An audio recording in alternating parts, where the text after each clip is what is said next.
J'ai passé toute ma vie à croire que je savais ce qui était important. Et ce n'est que lorsque j'avais 76 ans, quand il n'y avait presque plus rien à réparer, que j'ai découvert que j'avais tort. Je m'appelle Roberto Almeida. Et ce que je vais te raconter aujourd'hui n'est pas une leçon apprise dans un livre ni dans un sermon du dimanche. C'est quelque chose que la vie m'a enseigné de la manière la plus dure qu'elle connaisse, en m'enlevant précisément ce que je protégeais le plus. Quand j'avais une vingtaine d'années, mon père m'a dit quelque chose qui s'est gravé ici, à l'intérieur. Il a dit « Roberto, un homme sans argent n'a pas de parole, il n'a pas de respect, il n'a rien. » Et moi, qui voyais mon père travailler 6 jours par semaine dans une usine de chaussures, qui voyais ma mère compter des pièces sur la table de la cuisine avant d'aller au marché, j'ai cru en lui avec toute la force dont un fils jeune est capable de croire en son père. J'ai cru d'une façon qui ne questionnait rien, d'une façon qui est devenue le centre de tout ce que j'ai fait ensuite. Je suis entré tôt dans le monde du travail. 17 ans, coursier dans un cabinet d'assurance au centre de São Paulo. Je me levais à 5h30, je prenais 2 bus, j'arrivais avant tout le monde. Je restais après tout le monde. Non pas parce que quelqu'un me le demandait, parce que j'avais décidé, avec cette détermination silencieuse que la pauvreté enseigne très bien, que je ne serais pas comme mon père. Pas dans le mauvais sens, ce n'est pas ce que je veux dire. Mon père était un homme bon, mais je ne voulais pas que ma famille compte des pièces sur une table. Je ne voulais pas que mon fils un jour me regarde avec ce regard que je connaissais si bien, ce regard d'un enfant qui perçoit qu'il manque quelque chose, mais qui ne sait pas encore nommer ce que c'est. À 28 ans, j'étais déjà superviseur des ventes. À 33 ans, j'avais acheté mon premier appartement, payé comptant, ce qu'aucun membre de ma famille n'avait jamais fait. Je pense que j'aurais dû ressentir de la fierté à ce moment-là, et je la ressentais, mais il y avait aussi quelque chose d'étrange mélangé à cela, une sorte de faim qui ne passait pas. Comme si ça n'avait été que le premier échelon d'un escalier dont je ne savais même pas où il finissait. Je me suis marié avec Vera à 26 ans. Elle était institutrice, fille d'un médecin de campagne, une femme qui savait écouter les gens d'une façon que je n'ai jamais apprise. Depuis le début, elle était différente de moi sur ce point. Elle aimait s'asseoir à table après le dîner et discuter. Non pas discuter de projets, non pas d'objectifs, non pas de la prochaine étape, discuter de la journée, de ce que les enfants de sa classe avaient fait, d'une nouvelle qu'elle avait entendue à la radio et qui lui était restée en tête. Et j'écoutais, mais une partie de moi était toujours ailleurs. Je faisais des calculs. Je pensais à un client difficile. Je revoyais mentalement si j'avais tout fait correctement. Nous avons eu 2 enfants, Marco et Renata. Je travaillais tellement qu'il y a des périodes entières de leur enfance que je ne connais qu'à travers les photos que Vera prenait. Marco apprenant à marcher. Renata à son premier spectacle de danse à l'école. L'anniversaire de 7 ans de Marco où je suis arrivé quand le gâteau avait déjà été coupé et que les enfants étaient déjà en train de partir. Je me souviens de son regard quand il m'a vu entrer. Ce n'était pas de la colère. C'était quelque chose de pire que la colère. C'était une résignation. Un enfant de 7 ans regardant son père avec résignation. J'ai vu ça, je l'ai enregistré et je l'ai rangé dans un endroit en moi où je n'avais pas besoin de regarder tout le temps. Parce que j'avais une justification très commode. Je faisais tout ça pour eux. C'était pour mes enfants que je me levais tôt, que je voyageais, que je restais tard au bureau, que je sacrifiais des week-ends pour décrocher des contrats. C'était pour eux. Et la justification, il fonctionnait très bien parce qu'elle était partiellement vraie. Je voulais leur donner ce que je n'avais pas eu. Je voulais qu'ils n'aient pas à se soucier d'argent. Et en ça, j'ai réussi. En ça, oui, j'ai réussi. Mais voilà le problème, avec une vérité partielle. Elle vous laisse suffisamment à l'aise pour ne pas remettre en question la partie qui est fausse. Quand Marco avait 16 ans, il est passé par une phase que Vera a essayé de m'expliquer plusieurs fois. Il se renfermait, arrêtait de parler, restait dans sa chambre. J'ai pensé que c'était une question d'adolescence. Vera disait que non, que c'était différent, qu'il avait besoin de son père d'une façon que je ne comprenais pas. J'ai entendu ce qu'elle a dit. Mais je l'ai traité comme je traitais tout à cette époque, comme un problème à résoudre par une action concrète. J'ai emmené Marco un week-end voir un match de football. On a mangé des hot-dogs. On est resté là 2-3 heures. Au retour, dans la voiture, j'ai essayé d'engager la conversation. Il répondait par des monosyllabes polis. Et je me suis senti satisfait de moi-même. J'avais rempli mon devoir de père présent. Problème réglé. Sauf que ce n'était pas un problème à résoudre. C'était une absence à combler. Et ce sont deux choses complètement différentes. Marco a grandi, est allé à l'université, dans une autre ville, et a construit une vie qui avait très peu de place pour moi à l'intérieur. Pas d'une façon dramatique. Il n'y a pas eu de dispute, pas de moment de rupture. Il s'est simplement créé une distance naturelle qui semblait inévitable, mais que je sais aujourd'hui qu'elle ne l'était pas. Aujourd'hui, quand je lui parle au téléphone, ce qui arrive à peu près une fois par mois, il y a une politesse entre nous deux qui me fait plus mal que n'importe quelle dispute ne pourrait le faire, parce que la politesse signifie qu'on est devenus des étrangers qui se respectent. Et ce n'est pas ce que devrait être la relation entre un père et un fils. Renata est restée plus proche. Elle a un caractère plus ouvert, plus semblable à celui de Vera. Parfois, elle m'appelle juste pour parler, sans raison particulière, et je reste là de l'autre côté sans trop savoir quoi faire avec ça, parce que je n'ai pas appris ce langage, le langage d'être avec les gens sans aucun autre but que d'être là. Les années ont passé, et j'ai gravi les échelons dans ma carrière, et j'ai accumulé, et j'ai atteint tous ces objectifs que je m'étais fixés quand j'étais jeune. J'ai atteint la soixantaine en étant ce que n'importe qui de l'extérieur définirait comme un homme qui a réussi. Maison à soi, retraite assurée, enfant diplômé, santé raisonnable. Le genre d'homme que mon père aurait regardé avec une admiration sincère. Et c'est à peu près à cette époque que Vera a commencé à me dire quelque chose que je ne voulais pas entendre.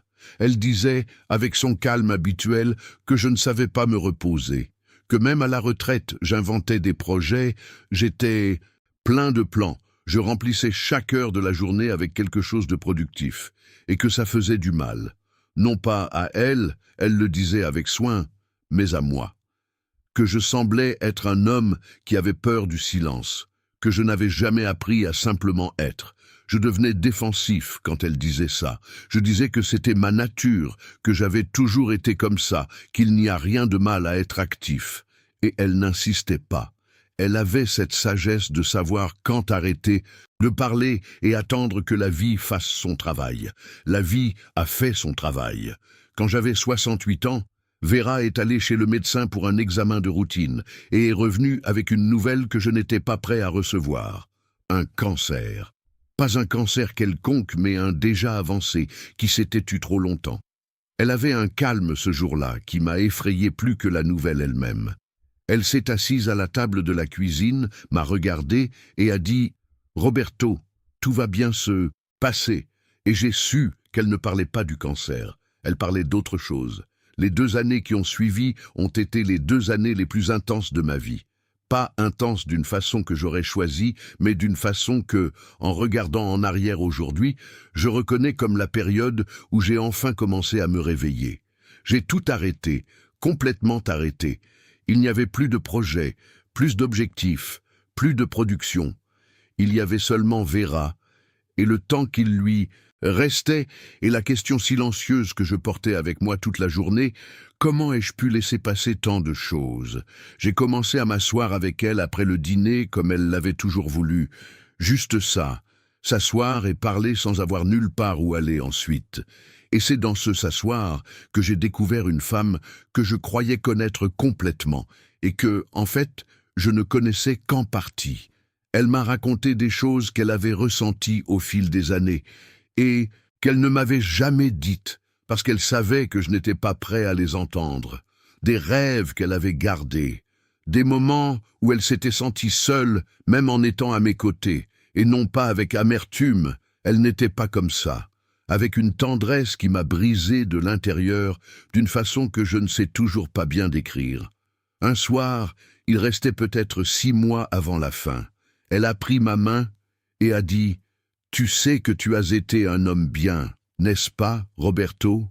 Et je suis resté là à la regarder sans pouvoir répondre, parce que je ne savais pas si je croyais ça. Parce que bon mari, bon père, bonne personne, ces choses avaient toujours été reléguées au second plan derrière bon professionnel, bon pourvoyeur, homme responsable. Et pour la première fois de ma vie, je me suis demandé si j'avais confondu les choses. Vera est partie un après-midi de mars, avec le soleil qui entrait par la fenêtre de la chambre, avec sa main dans la mienne. Et ce que j'ai ressenti à ce moment-là n'était pas seulement de la douleur, c'était aussi une gratitude très étrange, presque gênante, pour ces 2 années à s'asseoir après le dîner. Pour être arrivé à temps, pour apprendre au moins une partie de ce qu'elle avait essayé de m'enseigner toute sa vie. Après son départ, je suis resté seul dans la maison pendant un moment. Les enfants sont venus, sont restés quelques jours, puis sont retournés à leur vie. Et je suis resté avec le silence dont elle disait toujours que j'avais peur. Sauf que cette fois, je n'ai pas fui. Cette fois, je suis resté assis à l'intérieur de lui. Je l'ai laissé être grand, je l'ai laissé faire mal, je l'ai laissé faire ce qu'il devait faire. Et c'est dans le silence que j'ai commencé à comprendre vraiment ce qui avait mal tourné. Ce n'est pas que l'argent soit mauvais, ce n'est pas ça. L'argent est nécessaire, et quiconque a vécu sans en avoir le sait. Mon père n'avait pas tort quand il a dit que l'argent est important. Il était incomplète, parce que l'argent est un outil. Et j'avais passé toute ma vie à traiter l'outil comme s'il était l'objectif. Comme si le marteau était plus important que la maison que tu essaies de construire. J'ai construit une vie financièrement solide pour ma famille, tout en laissant sa vie émotionnelle avec des fissures que je ne m'arrêtais pas pour réparer. J'étais présent sur les photos, présent aux événements importants quand c'était possible, présent dans les moments qui semblaient être une obligation. Mais je n'étais pas présent dans les conversations du dîner. Je n'étais pas présent dans les nuits où Vera restait éveillée à réfléchir. Je n'étais pas présent dans l'enfance silencieuse de Marco qui demandait un père et recevait un pourvoyeur poli. Et voici la chose qui me pèse le plus, que j'ai mis 76 ans à comprendre clairement. On ne récupère pas le temps. L'argent, on le perd et on peut le regagner. La santé, on la perd et parfois on la retrouve. Le temps, non. Le temps s'en va et ne laisse pas d'adresse. Il y a un après-midi auquel je reviens toujours quand je pense à ça. Marco devait avoir 4 ans. C'était un samedi. J'étais rentré à la maison avec l'intention de travailler dans le bureau, parce qu'il y avait des propositions à finaliser le week-end. Et il est apparu à la porte du bureau avec une petite voiture rouge dans la main, une de ces voitures en plastique bruyante, et m'a regardé avec ses grands yeux et a dit « Papa, tu joues avec moi ». Et j'ai dit que je ne pouvais pas maintenant, que j'étais occupé, qu'on jouerait après. Et il est parti sans se plaindre, ce qui était sa façon d'être même petit. Je n'ai jamais joué à la petite voiture avec Marco. Après, ça n'est jamais arrivé. Soit il n'a plus demandé, soit je n'étais pas là, soit le moment est passé. Et cet après-midi de samedi avec la petite voiture rouge est resté l'après-midi que je refuse d'oublier, non pas par masochisme, mais parce que c'est le rappel le plus honnête que j'ai de ce qu'étaient mes priorités. Aujourd'hui, j'ai 76 ans. Je vis dans une maison plus petite, qui est suffisante. J'ai assez d'argent pour ne pas m'inquiéter, ce qui est tout ce que l'argent devrait être. J'ai Renata, qui m'appelle parfois sans raison. J'ai Marco qui est poli et distant. J'ai des souvenirs de Vera qui me font pleurer et sourire en même temps, parfois dans le même après-midi. Et j'ai une chose que je n'avais pas avant. J'ai du temps. Un temps que je ne remplis plus compulsivement. Un temps que j'ai appris avec beaucoup de difficulté à simplement habiter. Il y a un voisin ici, un monsieur de plus de 80 ans, monsieur Arnaldo, qui a perdu sa femme il y a une dizaine d'années et qui chaque matin s'assoit sur le banc devant chez lui et reste à regarder la rue. Il n'attend personne, il ne fait rien, il est juste assis. Et pendant longtemps je le regardais avec une sorte de pitié, pensant que c'était de la solitude. Cette image d'un vieil homme arrêté dans le temps. Mais un jour je me suis assis à côté de lui, presque par hasard, et on est resté là un moment, sans parler, à regarder les voitures passer, à entendre les oiseaux, à voir la matinée aller de l'avant. Et quand je me suis levé pour partir, Monsieur Arnaldo m'a regardé et a dit « C'est bien, non, juste ça. C'est bien, non. » Et j'ai compris ce qu'il voulait dire. Il y a une beauté très tranquille dans l'existence simple que j'ai passé toute ma vie à courir trop vite pour percevoir. La tasse de café du matin, le soleil à la fenêtre, la voix d'une personne que tu aimes au téléphone. Ces choses n'apparaissent pas dans les bilans, elles n'ont pas de rendement. Elles ne croissent pas avec les intérêts composés. Mais ce sont elles qui restent quand tout le reste s'en va. Si je pouvais parler au Roberto de 30 ans, je ne lui dirais pas de tout laisser tomber et de vivre autrement. Je sais que ce n'est pas comme ça que ça fonctionne, qu'on a besoin de ce dont on a besoin à chaque étape, que personne ne change par les conseils des autres. Mais peut-être lui dirais-je une chose simple, travaille, oui, construis, oui, mais ne confonds pas le moyen et la fin. L'argent est le chemin, ce n'est pas la destination.